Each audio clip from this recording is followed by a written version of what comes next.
Punjabi radio ਜੋ ਐਸੇ ਸੁਣ ਰਹੇ ਸਾਰੇ ਸਰੋਤਿਆਂ ਨੂੰ ਬਲਵਿੰਦਰ ਕੌਰ ਵੱਲੋਂ ਪਿਆਰ ਭਰੀ ਸਤਿ ਸ਼੍ਰੀ ਅਕਾਲ। ਤੇ ਜੀ ਸਰੋਤਿਆ, ਪ੍ਰੋਗਰਾਮ ਖਬਰ ਤੇ ਨਜ਼ਰ ਵਿੱਚ ਸਾਡੇ ਨਾਲ ਹੋਣਗੇ ਬਲਤੇਜ ਬੰਨੋ। ਕੁਝ ਖਬਰਾਂ ਤੇ ਕਰਾਂਗੇ ਗੱਲਬਾਤ ਕਰਨ ਤੋਂ ਪਹਿਲਾਂ ਧੰਨਵਾਦ ਕਰਨਾ ਚਾਹੁੰਦੇ ਸਾਡੇ ਸਪਾਂਸਰ ਦਾ, ਜਿਨ੍ਹਾਂ ਨੇ ਇਸ ਪ੍ਰੋਗਰਾਮ ਨੂੰ ਸਪਾਂਸਰ ਕਰਕੇ ਆਪ ਸਭ ਤੱਕ ਪਹੁੰਚਾਇਆ ਜੀ। ਖਾਲਸਾ ਇੰਸ਼ੋਰੈਂਸ ਏਜੰਸੀ ਵਾਲੇ ਸੈਨੋਜੇ ਤੋਂ ਸੂਬੇਦਾਰ ਸਰਜੀਤ ਸਿੰਘ ਖੰਗੂੜਾ ਤੇ ਪਰਿਵਾਰ, ਸੈਨੋਜੇ ਤੋਂ ਗੁਰਦੀਪ ਸਿੰਘ ਬਿਰਦੀ, ਕਲੋਸ ਤੋਂ ਨਵਜੋਤ ਕੌਰ ਕਲੋਟੀ ਤੇ ਪਰਿਵਾਰ, ਜੁਬਾ ਸਿਟੀ ਸਤਨਾਮ ਸਿੰਘ ਸ਼ੇਰਗਿੱਲ, ਸਲਮਾ ਤੋਂ ਸੁਰਿੰਦਰ ਕੌਰ ਧਾਮੀ ਤੇ ਪਰਿਵਾਰ, ਸੀਰਸ ਤੋਂ ਬਲਦੇਵ ਸਿੰਘ ਧਾਲੀਵਾਲ, ਰੀਨੋ ਤੋਂ ਸੁਰਿੰਦਰ ਸਿੰਘ ਕਾਲੋਂ, ਰੰਚੋ ਕਡੋਵਾ, ਕਾਬਲ ਸਿੰਘ ਬੈਂਸ, ਮੋਡੈਸਟੋ ਤੋਂ ਦਲਵੀਰ ਸਿੰਘ ਗਿੱਲ, ਲਾਈਵ ਤੋਂ ਬਹੁਤ ਇਹਨਾਂ ਦੇ ਧੰਨਵਾਦੀ ਹਾਂ।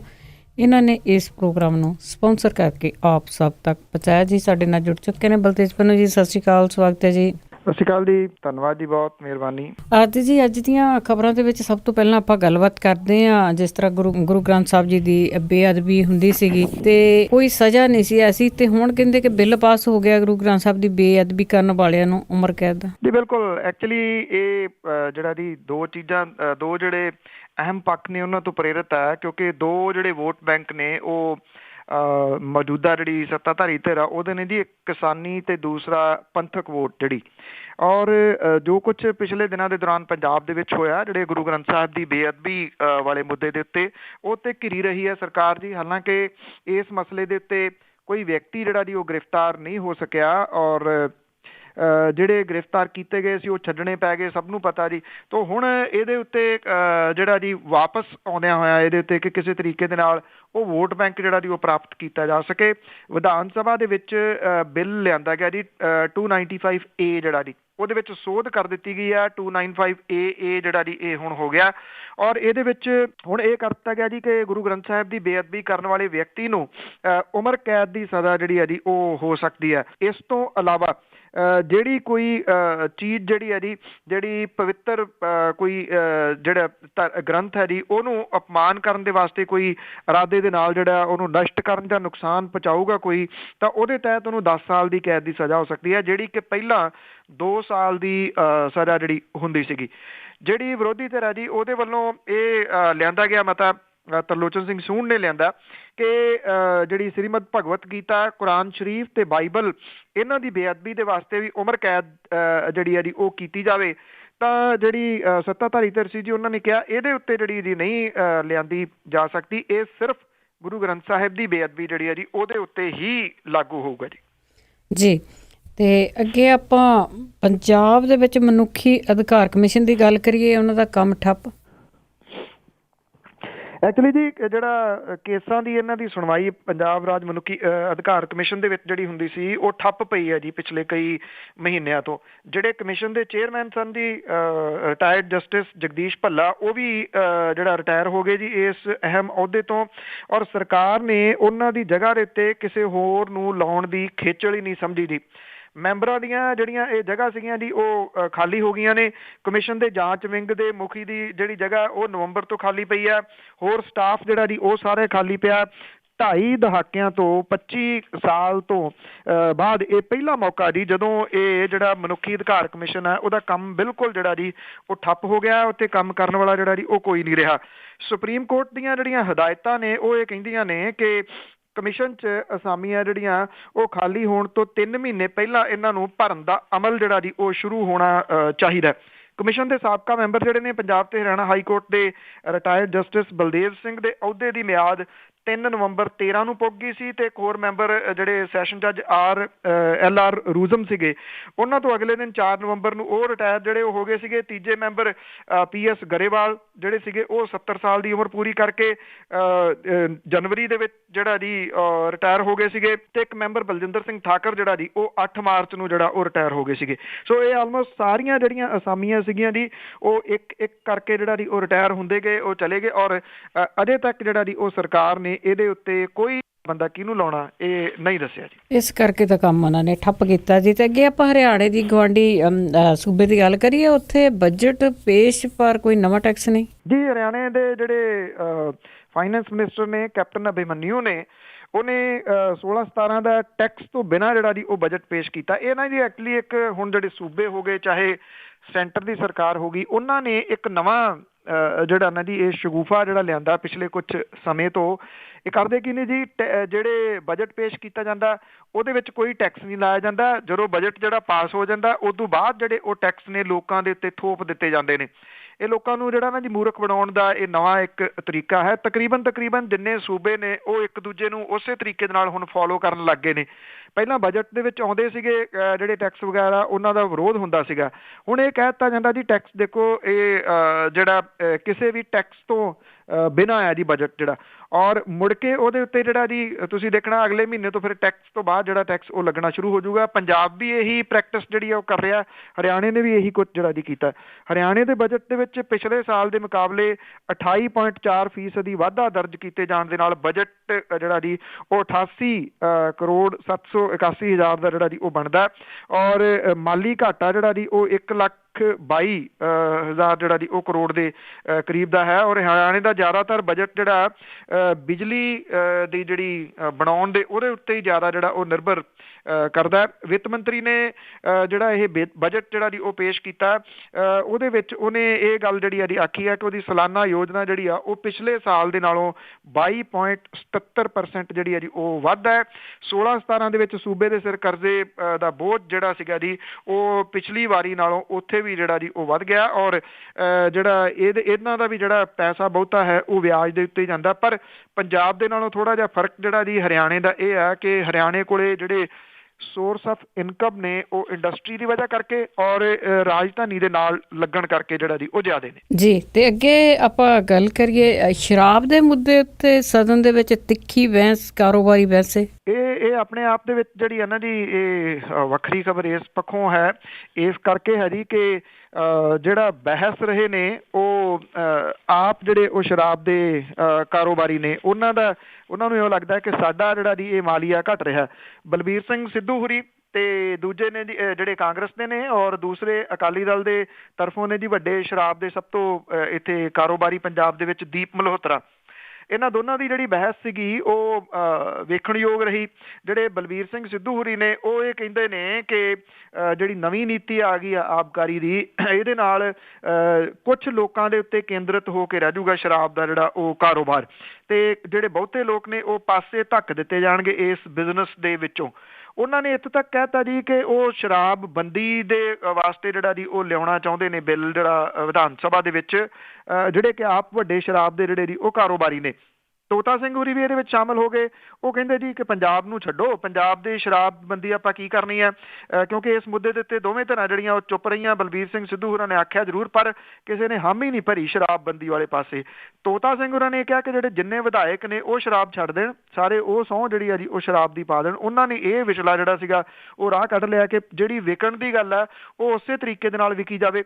ਬਲਬੀਰ ਸਿੰਘ ਸਿੱਧੂ ਹੋਰਾਂ ਨੇ ਇਹ ਗੱਲ ਕਹੀ ਕਿ 10,000 ਕਰੋੜ ਰੁਪਈਏ ਦੀ ਕਮਾਈ ਜਿਹੜੀ ਆ ਜੀ ਉਹ ਕੁਝ ਕੁ ਵਿਅਕਤੀਆਂ ਨੂੰ ਜਿਹੜੀ ਆ ਇਸ ਸ਼ਰਾਬ ਦੇ ਵਿੱਚੋਂ ਹੋ ਰਹੀ ਆ। ਰੌਲਾ ਆ ਜੀ ਜਿਹੜਾ ਉਹਨਾਂ ਨੇ ਵਿੱਚੋਂ ਪੁਆਇੰਟ ਉਠਾਇਆ ਕਿ ਇਹ ਕਮਾਈ ਜਿਹੜੀ ਆ ਜੀ ਉਹ ਸੱਤਾਧਾਰੀ ਧਿਰ ਦੇ ਕੁਝ ਜਿਹੜੇ ਵਿਅਕਤੀ ਨੇ ਉਹਨਾਂ ਨੂੰ ਹੀ ਕਿਉਂ ਜਿਹੜੀ ਆ ਜੀ ਉਹ ਜਾ ਰਹੀ ਹੈ।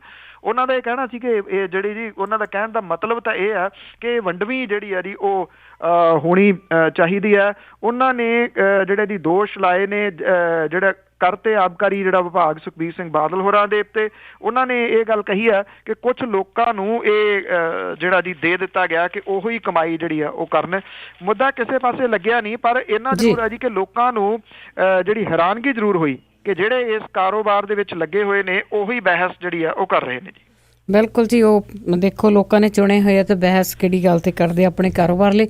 ਤੇ ਅੱਗੇ ਆਪਾਂ ਆਮ ਆਦਮੀ ਪਾਰਟੀ ਦੀ ਗੱਲ ਕਰੀਏ ਕਿ ਉਸ ਦੇ ਜਿਹੜੇ ਨੇਤਾ ਨੇ ਉਹਨਾਂ ਨੇ ਕੈਪਟਨ ਅਮਰਿੰਦਰ ਸਿੰਘ ਦੇ ਖਾਤਿਆਂ ਦੀ ਗੱਲਬਾਤ ਕੀਤੀ ਹੈ ਕਿ ਉਹ ਉਹਨਾਂ ਦੀ ਗੱਲ ਜ਼ਰੂਰ ਉਠਾਉਣਗੇ ਸਦਨ ਦੇ ਵਿੱਚ। ਐਕਚੁਅਲੀ ਜੀ ਜਿਹੜੇ ਕੈਪਟਨ ਅਮਰਿੰਦਰ ਸਿੰਘ ਹੋਰਾਂ ਦੇ ਇਹ ਵਿਦੇਸ਼ਾਂ ਵਿਚਲੇ ਖਾਤੇ ਨੇ, ਅਮਰਿੰਦਰ ਸਿੰਘ ਹੋਰਾਂ ਦੇ ਨੇ ਜੀ, ਉਹਨਾਂ ਦੀ ਪਤਨੀ ਬੀਬੀ ਪ੍ਰਨੀਤ ਕੌਰ ਦੇ ਤੇ ਉਹਨਾਂ ਦੇ ਬੇਟੇ ਰਣਿੰਦਰ ਸਿੰਘ ਟਿੱਕੂ ਦੇ। ਇਹਨਾਂ ਦੀ ਗੱਲ ਜਿਹੜੀ ਆ ਜੀ ਉਹ ਪਹਿਲਾਂ ਵੀ ਚੱਲਦੀ ਰਹੀ ਆ, ਪਰ ਹੁਣ ਆਮ ਆਦਮੀ ਪਾਰਟੀ ਦੇ ਜਿਹੜੇ ਨੇਤਾ ਨੇ ਆਸ਼ੀਸ਼ ਖੇਤਾਨ, ਉਹਨਾਂ ਨੇ ਜਿਹੜੀ ਪੰਜਾਬ ਦੀ ਲੀਡਰਸ਼ਿਪ ਹੈ ਆਮ ਆਦਮੀ ਪਾਰਟੀ ਦੀ, ਉਹਨਾਂ ਦੀ ਮੌਜੂਦਗੀ ਦੇ ਵਿੱਚ ਇੱਥੇ ਪ੍ਰੈਸ ਕਲੱਬ ਦੇ ਵਿੱਚ ਜਿਹੜੇ ਆ ਜੀ ਉਹ ਸਾਰੇ ਨਸ਼ਰ ਕਰਤੇ ਨੇ ਖਾਤੇ ਸਣੇ ਖਾਤਾ ਨੰਬਰਾਂ ਦੇ। ਔਰ ਇਹ ਦੱਸਿਆ ਗਿਆ ਜੀ ਕਿ ਇਹ HSBC ਦੇ ਵਿੱਚ ਜਿਹੜਾ ਇਹਨਾਂ ਨੇ ਜਿਹੜੇ ਖੁਲਾਉਣੇ ਸੀਗੇ ਖਾਤੇ ਜਿਹੜੇ ਖਿਲਾਏ ਨੇ ਇਹ 4 ਜੁਲਾਈ ਤੇ 26 ਜੁਲਾਈ 2005 ਨੂੰ ਜਿਹੜਾ ਜੀ ਉਹ ਖੋਲ੍ਹੇ ਗਏ ਨੇ। 2005 ਤੋਂ ਲੈ ਕੇ ਅਪ੍ਰੈਲ 2006 ਤੱਕ ਨਿਰੰਤਰ ਇਹਦੇ ਵਿੱਚ ਲੱਖਾਂ ਡਾਲਰ ਜਿਹੜੇ ਉਹ ਜਮ੍ਹਾਂ ਹੁੰਦੇ ਰਹੇ ਨੇ। ਇਹਦੀ ਪੂਰੀ ਡਿਟੇਲ ਜਿਹੜੀ ਹੈ ਜੀ ਉਹ ਆਮ ਆਦਮੀ ਪਾਰਟੀ ਨੇ ਜਿਹੜੀ ਦਿੱਤੀ ਹੈ ਕਿ ਕਦੋਂ ਕਿਹੜੇ ਟਾਈਮ ਕਿਹੜੇ ਖਾਤੇ ਦੇ ਵਿੱਚ ਕਿੰਨੇ ਪੈਸੇ ਜਿਹੜੇ ਉਹ ਜਮ੍ਹਾਂ ਹੋਏ ਨੇ। ਉਹਨਾਂ ਨੇ ਇਹ ਗੱਲ ਆਖੀ ਹੈ ਕਿ ਇਹ ਐਕਚੁਅਲੀ ਬੈਂਕ ਦੇ ਵਿੱਚ ਕਿਸੇ ਇਮਾਨਦਾਰ ਅਧਿਕਾਰੀ ਨੇ ਸਾਰੀ ਜਿਹੜੀ ਇਹਦੀ ਇਨਫੋਰਮੇਸ਼ਨ ਲੀਕ ਕੀਤੀ ਹੈ। ਇਹ ਉੱਥੇ ਰਜਿਸਟਰ ਦੇ ਵਿੱਚ ਵੀ ਜਿਹੜਾ ਉਹ ਚੜਿਆ ਹੋਇਆ ਹੈ ਕਿ ਜਦੋਂ ਰਣਿੰਦਰ ਸਿੰਘ ਹੋਰਾਂ ਨੇ ਇੱਥੇ ਖਾਤਾ ਖੁਲਾਇਆ ਤੇ ਉਹਨਾਂ ਦੇ ਸਹੁਰਾ ਸਾਹਿਬ ਵੀ ਨਾਲ ਉਸ ਵੇਲੇ ਸਨ, ਜਿਹਦਾ ਰਿਕਾਰਡ ਉਹਨਾਂ ਨੇ ਜਿਹੜਾ ਜੀ ਉਹ ਪੇਸ਼ ਕੀਤਾ। ਕੈਪਟਨ ਅਮਰਿੰਦਰ ਸਿੰਘ ਹੋਰੀ ਇਹ ਕਹਿੰਦੇ ਨੇ ਜੀ ਕਿ ਬਦਲਾ ਲਊ ਸਿਆਸਤ ਹੈ, ਇਸ ਕਰਕੇ ਮੇਰੇ ਖਿਲਾਫ ਜਿਹੜਾ ਜੀ ਰੌਲਾ ਪਾਇਆ ਜਾ ਰਿਹਾ। ਉਹ ਕਹਿੰਦੇ ਜਦੋਂ ਇਹਨਾਂ ਖਾਤਿਆਂ ਦੇ ਵਿੱਚ ਕੋਈ ਪੈਸਾ ਹੀ ਨਹੀਂ ਹੈਗਾ ਤੇ ਫਿਰ ਜਿਹੜੀ ਹੈ ਜੀ ਉਹ ਸਿਆਸਤ ਕਾਹਦੀ। ਜਿਹੜੇ ਡਿਟੇਲ ਜਿਹੜੀ ਆਮ ਆਦਮੀ ਪਾਰਟੀ ਨੇ ਜਾਰੀ ਕੀਤੀ ਹੈ ਕਿ ਕਿਹੜੇ ਟਾਈਮ ਇਹਦੇ ਵਿੱਚ ਕਿੰਨੇ ਡਾਲਰ ਜਿਹੜੇ ਉਹ ਜਮ੍ਹਾਂ ਹੁੰਦੇ ਰਹੇ ਨੇ, ਲੱਖਾਂ ਡਾਲਰ ਨੇ, ਉਹਦੇ ਬਾਰੇ ਉਹ ਜਿਹੜਾ ਜੀ ਉਹ ਚੁੱਪ ਰਹੇ ਨੇ। ਉਹ ਕਹਿੰਦੇ ਹੁਣ ਇਹਨਾਂ ਖਾਤਿਆਂ ਦੇ ਵਿੱਚ ਕੁਝ ਵੀ ਪੈਸਾ ਜਿਹੜਾ ਨਹੀਂ ਹੈਗਾ, ਇਸ ਕਰਕੇ ਇਹ ਸਿਰਫ ਬਦਨਾਮ ਕਰਨ ਦੇ ਵਾਸਤੇ ਉਹਨਾਂ ਨੂੰ ਜਿਹੜਾ ਜੀ ਲਾਇਆ ਜਾ ਰਿਹਾ। ਆਈ ਥਿੰਕ ਜਦੋਂ ਇਹ ਜਨਤਕ ਹੋ ਗਏ ਨੇ ਖਾਤੇ ਸਭ ਦੇ ਸਾਹਮਣੇ ਜਿਹੜੇ ਆ ਗਏ ਨੇ ਤੇ ਨਿਰਸੰਦੇਹ ਇਹ ਮੁਸ਼ਕਲ ਦੇ ਵਿੱਚ ਤਾਂ ਜਿਹੜਾ ਜੀ ਉਹ ਪਾਉਣਗੇ ਕੈਪਟਨ ਅਮਰਿੰਦਰ ਸਿੰਘ ਹੋਰਾਂ ਨੂੰ। ਜੀ ਜ਼ਰੂਰ, ਕਿਉਂਕਿ ਮੌਕੇ ਤਾਂ ਅੜਦੇ ਹੁੰਦੇ ਸਾਰੇ। ਅੱਗੇ ਆਪਾਂ ਜੇ ਵਿਦੇਸ਼ ਯਾਤਰਾ ਦੀ ਗੱਲ ਕਰੀਏ ਤੇ ਪਿੱਛੇ ਜੇ ਸੁਣਦੇ ਹੁੰਦੇ ਸੀ 1.5 ਸਾਲ ਪਹਿਲਾਂ ਕਿ ਭਾਰਤ ਦੇ ਅੱਛੇ ਦਿਨ ਆਉਣੇ ਵਾਲੇ ਆ, ਤੇ ਉਹਦੇ ਵਿੱਚ ਹੁਣ ਇਹ ਜ਼ਾਹਰ ਹੁੰਦਾ ਕਿ ਮੋਦੀ ਦੇ ਅੱਛੇ ਦਿਨ ਆ ਗਏ ਤੇ ਉਸਨੇ ਵਿਦੇਸ਼ੀ ਦੌਰਿਆਂ ਦਾ ਰਿਕਾਰਡ ਹੀ ਤੋੜ ਦਿੱਤਾ। ਬਿਲਕੁਲ ਜੀ, ਜਿਹੜੇ ਪ੍ਰਧਾਨ ਮੰਤਰੀ ਨੇ ਨਰਿੰਦਰ ਮੋਦੀ ਹੋਰੀ, ਉਹਨਾਂ ਦੇ ਜਦੋਂ ਤੋਂ ਪ੍ਰਧਾਨ ਮੰਤਰੀ ਬਣੇ ਨੇ ਪਹਿਲੇ ਮਾਲੀ ਸਾਲ ਦੇ ਵਿੱਚ ਵਿਦੇਸ਼ੀ ਝੂਟੇ ਜਿਹੜੇ ਨੇ 83 ਕਰੋੜ ਰੁਪਈਏ ਦੇ ਵਿੱਚ ਪਏ ਨੇ ਜੀ, 83 ਕਰੋੜ। ਔਰ 1.5 ਸਾਲ ਦੇ ਵਿੱਚ ਉਹਨਾਂ ਨੇ ਸਾਬਕਾ ਪ੍ਰਧਾਨ ਮੰਤਰੀ ਅਟਲ ਬਿਹਾਰੀ ਵਾਜਪੇਈ ਦੇ 6 ਸਾਲਾਂ ਦਾ ਰਿਕਾਰਡ ਤੋੜਤਾ ਜੀ। ਸੋ ਚੌਕੇ ਛੱਕੇ ਨੇ ਜੀ। ਜਿਹੜੇ ਸਾਬਕਾ ਪ੍ਰਧਾਨ ਮੰਤਰੀ ਨੇ ਅਟਲ ਬਿਹਾਰੀ ਵਾਜਪੇਈ ਹੋਰੀ, ਉਹਨਾਂ ਨੇ 5 ਸਾਲਾਂ ਦੇ ਆਪਣੇ ਕਾਰਜਕਾਲ ਦੇ ਦੌਰਾਨ 19 ਵਿਦੇਸ਼ ਦੌਰੇ ਕੀਤੇ ਸੀਗੇ, ਜਿਨ੍ਹਾਂ ਦੇ ਉੱਤੇ ਹਵਾਈ ਖਰਚਾ ਜਿਹੜਾ ਸੀਗਾ 144 ਕਰੋੜ ਰੁਪਈਆ ਆਇਆ ਸੀਗਾ। ਜਦੋਂ ਕਿ ਪ੍ਰਧਾਨ ਮੰਤਰੀ ਨਰਿੰਦਰ ਮੋਦੀ ਨੇ ਪਹਿਲੇ 1.5 ਸਾਲ ਦੇ ਦੌਰਾਨ 19 ਵਿਦੇਸ਼ ਦੌਰੇ ਕਰ ਲਏ ਨੇ। ਇਹਦੇ ਉੱਤੇ 83 ਕਰੋੜ ਰੁਪਈਏ ਦਾ ਹਵਾਈ ਖਰਚਾ ਜਿਹੜਾ ਜੀ ਉਹ ਆਇਆ। ਨਰਿੰਦਰ ਮੋਦੀ ਹੋਰਾਂ ਨੇ 15 ਜੂਨ 14 ਨੂੰ ਪਹਿਲਾ ਵਿਦੇਸ਼ ਦੌਰਾ ਜਿਹੜਾ ਭੂਟਾਨ ਦਾ ਕੀਤਾ ਸੀਗਾ, ਇਹਦੇ ਉੱਤੇ ਕੋਈ 2.5 ਕਰੋੜ ਰੁਪਈਆ ਖਰਚਾ ਆਇਆ ਸੀਗਾ। ਦੂਜਾ ਦੌਰਾ ਉਹਨਾਂ ਨੇ ਬ੍ਰਾਜ਼ੀਲ ਦਾ ਕੀਤਾ ਸੀਗਾ, ਇਹਦੇ ਉੱਤੇ ਵੀ 20 ਕਰੋੜ ਤੋਂ ਉੱਪਰ ਦਾ ਖਰਚ ਜਿਹੜਾ ਆਇਆ ਸੀਗਾ। ਜਾਪਾਨ ਦਾ ਦੌਰਾ, ਅਮਰੀਕਾ ਦਾ ਦੌਰਾ, ਮਿਆਂਮਾਰ ਦੇ ਵਿੱਚ ਉਹ ਗਏ, ਆਸਟ੍ਰੇਲੀਆ ਦੇ ਵਿੱਚ ਜਿਹੜਾ ਗਏ, ਫਿਜੀ ਦੇ ਵਿੱਚ ਜਿਹੜਾ ਜੀ ਉਹ ਗਏ। ਔਰ ਇਹਦੇ ਜਿਹੜੇ ਸਾਰੇ ਖਰਚੇ ਨੇ ਉਹ ਕੁੱਲ 83 ਕਰੋੜ ਰੁਪਈਏ ਜਿਹੜੇ ਜੀ ਉਹਨਾਂ ਨੇ ਖਰਚੇ ਨੇ। ਅਟਲ ਬਿਹਾਰੀ ਵਾਜਪੇਈ ਹੋਰਾਂ ਨੇ ਸਭ ਤੋਂ ਜ਼ਿਆਦਾ 6 ਵਿਦੇਸ਼ੀ ਦੌਰੇ ਸੀਗੇ ਜਿਹੜੇ 2002 ਤੇ 2003 ਦੇ ਦੌਰਾਨ ਕੀਤੇ ਨੇ। ਡਾਕਟਰ ਮਨਮੋਹਨ ਸਿੰਘ ਹੋਰਾਂ ਨੇ ਆਪਣੇ ਟਨਲ ਦੇ ਦੌਰਾਨ ਜੀ ਪਹਿਲੇ ਵਰੇ 4-5 ਦੇ ਦੌਰਾਨ ਸਿਰਫ 4 ਵਿਦੇਸ਼ੀ ਦੌਰੇ ਕੀਤੇ ਸੀ, ਜਿਨ੍ਹਾਂ ਦੇ ਉੱਤੇ ਕੋਈ 30 ਕਰੋੜ ਤੇ 47 ਲੱਖ ਰੁਪਈਏ ਦਾ ਖਰਚਾ ਜਿਹੜਾ ਉਹ ਆਇਆ ਸੀਗਾ। ਔਰ UPA ਸਰਕਾਰ ਦੇ ਪਹਿਲਾ ਜਿਹੜੇ ਟਨੋਰ ਸੀ ਜੀ 4 ਤੋਂ ਲੈ ਕੇ 9 ਦੇ ਦੌਰਾਨ, ਉਹਦੇ ਦੌਰਾਨ ਪ੍ਰਧਾਨ ਮੰਤਰੀ ਦਾ ਵਿਦੇਸ਼ ਯਾਤਰਾ ਦਾ ਖਰਚਾ ਜਿਹੜਾ ਸੀਗਾ ਜੀ ਉਹ 290 ਕਰੋੜ ਰੁਪਈਆ ਆਇਆ ਸੀਗਾ। ਜਦੋਂ ਕਿ ਦੂਜੇ ਕਾਰਜਕਾਲ ਦੇ ਦੌਰਾਨ 5 ਸਾਲਾਂ ਦਾ ਜਿਹੜਾ ਜੀ ਉਹ ਖਰਚਾ ਉਹ 493 ਕਰੋੜ ਰੁਪਈਏ ਦੇ ਕਰੀਬ ਜਿਹੜਾ ਉਹ ਸੀਗਾ। ਵਾਜਪੇਈ ਹੋਰਾਂ ਨੇ ਆਪਣੇ ਜਿਹੜੇ ਟਰਮ ਦੇ ਦੌਰਾਨ ਅਮਰੀਕਾ ਦੇ 4 ਵਿਦੇਸ਼ ਦੌਰੇ ਕੀਤੇ ਸੀ। ਮਨਮੋਹਨ ਸਿੰਘ ਹੋਰਾਂ ਨੇ 10 ਵਰਿਆਂ ਦੇ ਦੌਰਾਨ ਅਮਰੀਕਾ ਦੇ 7 ਵਿਦੇਸ਼ ਦੌਰੇ ਕੀਤੇ ਸੀ। ਪ੍ਰਧਾਨ ਮੰਤਰੀ ਨਰਿੰਦਰ ਮੋਦੀ ਹੋਰਾਂ ਨੇ 25 ਸਤੰਬਰ ਤੋਂ 1 ਅਕਤੂਬਰ 14 ਤੱਕ ਅਮਰੀਕਾ ਦਾ ਦੌਰਾ ਜਿਹੜਾ ਉਹ ਕੀਤਾ ਸੀਗਾ। ਔਰ ਡਾਕਟਰ ਮਨਮੋਹਨ ਸਿੰਘ ਹੋਰੀ ਸਭ ਤੋਂ ਜ਼ਿਆਦਾ ਹਵਾਈ ਖਰਚ ਉਹਨਾਂ ਨੇ 2009 ਤੇ 10 ਦੇ ਦੌਰਾਨ ਕੀਤਾ ਸੀਗਾ, ਜਦੋਂ ਉਹਨਾਂ ਨੇ ਇੱਕੋ ਸਾਲ ਦੇ ਵਿੱਚ 10 ਵਿਦੇਸ਼ਾਂ ਦੇ ਦੌਰੇ ਕੀਤੇ ਸੀਗੇ ਜੀ। ਕੋਈ ਵੀ ਘੱਟ ਨਹੀਂ ਜੀ ਇੱਕ ਦੂਸਰੇ ਤੋਂ। ਅੱਗੇ ਆਪਾਂ ਗੱਲ ਕਰੀਏ ਜਿਹੜੀ ਡਰੱਗ ਦੇ ਮਾਮਲੇ ਦੇ ਵਿੱਚ BSF ਦੇ ਖਿਲਾਫ ਦੂਸ਼ਣਬਾਜ਼ੀ ਤੋਂ ਸੁਰੱਖਿਆ ਬਲਾਂ 'ਚ ਨਾਰਾਜ਼ਗੀ। ਐਕਚੁਅਲੀ ਜਿਹੜੇ ਜੀ ਇਹ ਆਫੀਸਰ ਨੇ BSF ਦੇ, ਉਹ ਇਸ ਗੱਲ ਨੂੰ ਲੈ ਕੇ ਨਾਰਾਜ਼ ਨੇ ਕਿ ਜਦੋਂ ਡਰੱਗ ਦੀ ਗੱਲ ਚੱਲਦੀ ਆ ਤੇ ਨਿਸ਼ਾਨਾ ਜਿਹੜਾ ਜੀ ਉਹ BSF ਨੂੰ ਬਣਾਇਆ ਜਾਂਦਾ। ਉਹ ਇਹ ਗੱਲ ਕਹਿੰਦੇ ਨੇ ਕਿ ਇਹ ਨਹੀਂ ਕਿਹਾ ਜਾ ਸਕਦਾ ਕਿ ਬਲੈਕ ਸ਼ੀਪ ਸੈਨੀ ਗੀਆਂ ਕਾਲੀਆਂ ਭੇਡਾਂ ਜਿਹੜੀਆਂ ਉਹ ਹੈਗੀਆਂ ਨੇ, ਪਰ ਸਮੁੱਚੀ BSF ਨੂੰ ਇਹਦਾ ਦੋਸ਼ੀ ਜਿਹੜਾ ਜੀ ਉਹ ਠਹਿਰਾ ਦੇਣਾ ਉਹ ਗਲਤ ਹੈ। ਉਹਨਾਂ ਨੇ ਇਹ ਗੱਲ ਜਿਹੜੀ ਇਹਦੀ ਆਖੀ ਹੈ ਕਿ ਜਦੋਂ ਹੁਣ ਫੇਰ ਰਾਹੁਲ ਗਾਂਧੀ ਆ ਕੇ ਗਏ ਨੇ, ਉਹਨਾਂ ਨੇ ਕੈਪਟਨ ਅਮਰਿੰਦਰ ਸਿੰਘ ਹੋਰਾਂ ਨੂੰ ਵੀ ਜਿਹੜੀ ਹਦਾਇਤ ਕੀਤੀ ਆ ਕਿ ਜਿਹੜੇ BSF ਦੇ ਰੇਂਜਰ ਨੇ, ਪਾਕ ਰੇਂਜਰ ਨੇ, ਉਹਨਾਂ ਦੇ ਵਿਚਾਲੇ ਤੇ ਤਸਕਰਾਂ ਦੇ ਵਿਚਾਲੇ ਗੱਠਜੋੜ ਜਿਹੜਾ ਬਣਿਆ ਹੋਇਆ ਉਹਨੂੰ ਤੋੜਨਾ ਜਿਹੜਾ ਜੀ ਉਹ ਜ਼ਰੂਰੀ ਆ। ਔਰ ਕੈਪਟਨ ਅਮਰਿੰਦਰ ਸਿੰਘ ਹੋਰਾਂ ਨੇ ਇਹ ਗੱਲ ਜਿਹੜੀ ਉਠਾਈ ਹੈ ਕਿ ਜਿਹੜੇ BSF ਵਾਲੇ ਆ ਜਿਹੜੀ ਡਿਊਟੀ ਲੱਗਦੀ ਹੈ ਇਹਨਾਂ ਦੀ 2 ਸਾਲ ਦਾ ਸਮਾਂ ਹੈ, ਉਹਨਾਂ ਨੇ ਕਿਹਾ ਕਿ ਸਾਲ ਦਾ ਕਰਨਾ ਚਾਹੀਦਾ ਘਟਾ ਕੇ, ਇੱਕੋ ਸਾਲ ਉਹ ਇੱਕ ਜਗ੍ਹਾ ਦੇ ਉੱਤੇ ਰਹਿਣ ਤਾਂ ਕਿ ਉਹਨਾਂ ਦੇ ਸੰਬੰਧ ਜਿਹੜੇ ਨੇ ਉਹ ਨਾ ਹੋ ਸਕਣ।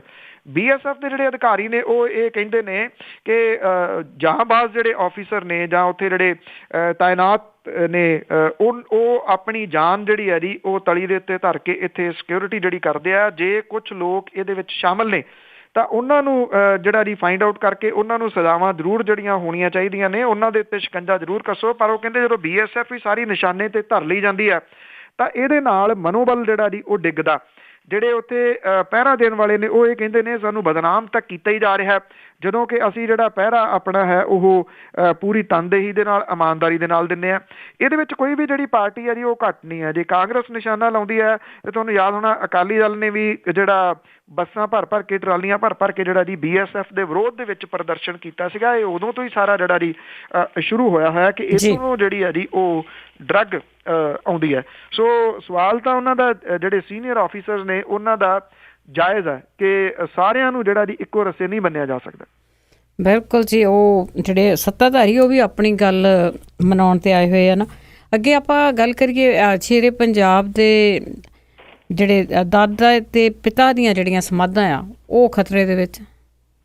ਜੀ ਐਕਚੁਅਲੀ ਗੁਜਰਾਂਵਾਲਾ ਦੇ ਵਿੱਚ ਜਿਹੜੀਆਂ ਪੈਂਦੀਆਂ ਨੇ ਜੀ, ਮਹਾਰਾਜਾ ਰਣਜੀਤ ਸਿੰਘ ਦੇ ਪਿਤਾ ਜਿਹੜੇ ਨੇ ਮਹਾ ਸਿੰਘ ਸ਼ੁਕਰ ਚੱਕੀਆ ਤੇ ਉਹਨਾਂ ਦੇ ਦਾਦਾ ਜੀ ਚੜ੍ਹਤ ਸਿੰਘ ਸ਼ੁਕਰ ਚੱਕੀਆ, ਉਹਨਾਂ ਦੀਆਂ ਸਮਾਧਾਂ ਜਿਹੜੀਆਂ ਜੀ ਉਹ ਮਿੱਟੀ ਦੇ ਵਿੱਚ ਇਸ ਵੇਲੇ ਮਿਲ ਰਹੀਆਂ ਨੇ। ਔਰ ਇਹ ਕਿਹਾ ਜਾ ਰਿਹਾ ਜੀ ਕਿ ਕਿਸੇ ਟਾਈਮ ਵੀ ਇਹ ਡਿੱਗ ਪੈਣੀਆਂ ਨੇ ਤੇ ਉਸ ਤੋਂ ਬਾਅਦ ਮਲਬਾ ਜਿਹੜਾ ਜੀ ਉਹ ਬਣ ਜਾਣਾ। ਇਹਨਾਂ ਦੇ ਦੇਖ ਰੇਖ ਰੱਖ ਰਖਾਵ ਦੇ ਵਾਸਤੇ ਕੋਈ ਵੀ ਜਿਹੜਾ ਜੀ ਕੁਛ ਨਹੀਂ ਕੀਤਾ ਗਿਆ, ਨਾ ਇੱਧਰਲੀ ਸਰਕਾਰ ਦੇ ਵੱਲੋਂ ਉਸ ਸਰਕਾਰ ਦੇ ਉੱਤੇ ਇਹ ਕਦੀ ਜਿਹੜਾ ਜੀ ਜ਼ੋਰ ਪਾਇਆ ਗਿਆ, ਨਾ ਇਹ ਕਦੀ ਮੰਗ ਦੇ ਵਿੱਚ ਜਿਹੜਾ ਜੀ ਰਿਹਾ ਕਿ ਇਹ ਇਤਿਹਾਸ ਜਿਹੜਾ ਜੀ ਉਹਨੂੰ ਕਿਸੇ ਤਰੀਕੇ ਨਾਲ ਸੰਭਾਲ ਲਿਆ ਜਾਵੇ। ਜਦੋਂ ਇੱਥੇ ਬਾਬਰੀ ਮਸਜਿਦ 1992 ਦੇ ਵਿੱਚ ਡਿੱਗੀ ਸੀਗੀ ਤੇ ਮਹਾ ਸਿੰਘ ਹੋਰਾਂ ਦੀ ਸਮਾਧ ਜਿਹੜੀ ਗੁਜਰਾਂਵਾਲਾ ਦੇ GT ਰੋਡ ਦੇ ਉੱਤੇ ਆ, ਉੱਥੇ ਦੰਗਾਕਾਰੀਆਂ ਨੇ ਇਹਦਾ ਵੱਡਾ ਹਿੱਸਾ ਜਿਹੜਾ ਉਹ ਢਾਹ ਦਿੱਤਾ ਸੀਗਾ ਜੀ ਉਹਦੇ ਬਾਬਰੀ ਮਸਜਿਦ ਦੇ ਵਿਰੋਧ ਦੇ ਵਿੱਚੋਂ। ਮੁੜ ਕੇ ਇਹਨੂੰ ਕਦੀ ਬਣਾਇਆ ਨਹੀਂ ਗਿਆ। ਹੁਣ ਹੌਲੀ ਹੌਲੀ ਕਰਕੇ ਜਿਹੜਾ ਰਹਿੰਦਾ ਇਹਦਾ ਹੈ ਜੀ ਉਹ ਵੀ ਸਾਰੇ ਦਾ ਸਾਰਾ ਡਿੱਗੀ ਜਾ ਰਿਹਾ ਔਰ ਇਹ ਤਕਰੀਬਨ ਖੰਡਰ ਜਿਹੜੀ ਹੈ ਜੀ ਉਹ ਬਣ ਚੁੱਕੀ ਹੋਈ ਹੈ ਇਸ ਵੇਲੇ। ਔਰ ਜਿਹੜੇ ਦਾਦਾ ਜੀ ਨੇ ਜੀ ਮਹਾਰਾਜਾ ਰਣਜੀਤ ਸਿੰਘ ਹੋਰਾਂ ਦੇ ਚੜ੍ਹਤ ਸਿੰਘ ਸ਼ੁਕਰ ਚੱਕੀਆ, ਉਹਨਾਂ ਦੀ ਜਿਹੜੀ ਸਮਾਧ ਹੈ ਜੀ ਉਹ ਵੀ ਉਹਦਾ ਵੀ ਇਸ ਵੇਲੇ ਬਹੁਤ ਖਸਤਾ ਹਾਲ ਦੇ ਵਿੱਚ ਹੈ ਜੀ।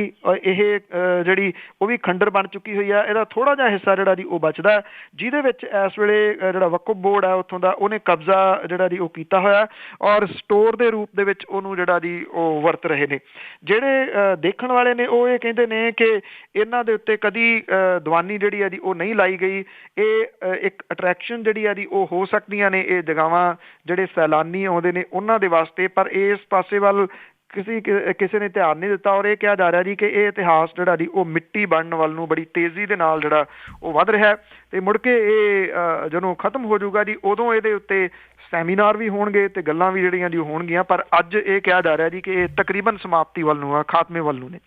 ਬਿਲਕੁਲ ਜੀ, ਪੁਰਾਣੀਆਂ ਚੀਜ਼ਾਂ ਸਾਂਭਣ ਵੱਲ ਤੇ ਸਾਡਾ ਜਾਂਦਾ ਹੀ ਨੀਗਾ, ਝੁਕਾ ਹੀ ਨੀਗਾ। ਤੇ ਅਖੀਰ ਵਿੱਚ ਅਜ਼ਨਾਮਾ ਕਿ ਅੱਗੇ ਡਾਕਟਰ ਜੇ ਹੁੰਦੇ ਸੀ ਦਸੀਂ ਕੋਹੀ, ਹੁੰਦਾ ਵਿਰਲਾ ਸੀ ਕੋਈ ਬਿਮਾਰ ਮੀਆਂ। ਅੱਗੇ ਡਾਕਟਰ ਜੇ ਹੁੰਦੇ ਸੀ ਦਸੀਂ ਕੋਹੀ, ਹੁੰਦਾ ਵਿਰਲਾ ਸੀ ਕੋਈ ਬਿਮਾਰ ਮੀਆਂ। ਔਖਾ ਹੋ ਗਿਆ ਗਿਣ ਹੈ ਡਾਕਟਰਾਂ ਨੂੰ, ਆਉਂਦਾ ਨਹੀਂ ਮਰੀਜ਼ਾਂ ਦਾ ਵਾਰ ਮੀਆਂ। ਮਹਿੰਗੀ ਬੜੀ ਦਵਾਈ ਤੇ ਟੈਸਟ ਨਾਲੇ, ਬੰਦਾ ਖਰਚ ਕਰਦਾ ਜਾਂਦਾ ਹਾਰ ਮੀਆਂ। ਇਹਦੇ ਵਿੱਚ ਕਸੂਰ ਨਹੀਂ ਡਾਕਟਰਾਂ ਦਾ, ਗਈ ਜੀਵਨ ਦੀ ਬਦਲ ਰਫਤਾਰ ਮੀਆਂ। ਜੀਵਨ ਢੰਗ ਹੁਣ ਜੜ ਬਿਮਾਰੀਆਂ ਦੀ, ਵੱਧ ਹਿਰਨ ਤੋਂ ਲੱਗ ਗਈ ਦੌੜ ਮੀਆਂ। ਜੀਵਨ ਢੰਗ ਹੁਣ ਜੜ ਬਿਮਾਰੀਆਂ ਦੀ, ਵੱਧ ਹਿਰਨ ਤੋਂ ਲੱਗ ਗਈ ਦੌੜ ਮੀਆਂ। ਕੁਝ ਰੋਗ ਕੁਝ ਰੋਗਾਂ ਦਾ ਵਹਿਮ ਹੁੰਦਾ, ਝੁੱਗਾ ਹੋਇਆ ਸਮਾਜ ਦਾ ਚੌੜ ਮੀਆਂ। ਜੀ ਥੈਂਕ ਯੂ ਜੀ, ਬਹੁਤ ਧੰਨਵਾਦ। ਮਿਹਰਬਾਨੀ ਜੀ, ਥੈਂਕ ਯੂ ਵੈਰੀ ਮਚ। ਸਤਿ ਸ਼੍ਰੀ ਅਕਾਲ ਜੀ। ਸਤਿ ਸ਼੍ਰੀ ਅਕਾਲ ਜੀ। ਸਰੋਤੇ ਸਨ ਬਲਤੇਜ ਪੰਨੂ ਜੋ ਸਾਡੇ ਨਾਲ ਜੁੜਦੇ ਨੇ ਤਾਂ ਕੁਛ ਖਬਰਾਂ ਤੇ ਕਰਦੇ ਨੇ ਗੱਲਬਾਤ। ਹੁਣ ਬਲਵਿੰਦਰ ਕੌਰ ਬਰੋਂ ਵੀ ਅਗਲੇ ਬੁਲਟਨ ਤੱਕ ਆਪ ਸਭ ਨੂੰ ਹੀ ਪਿਆਰ ਭਰੀ ਸਤਿ ਸ਼੍ਰੀ ਅਕਾਲ।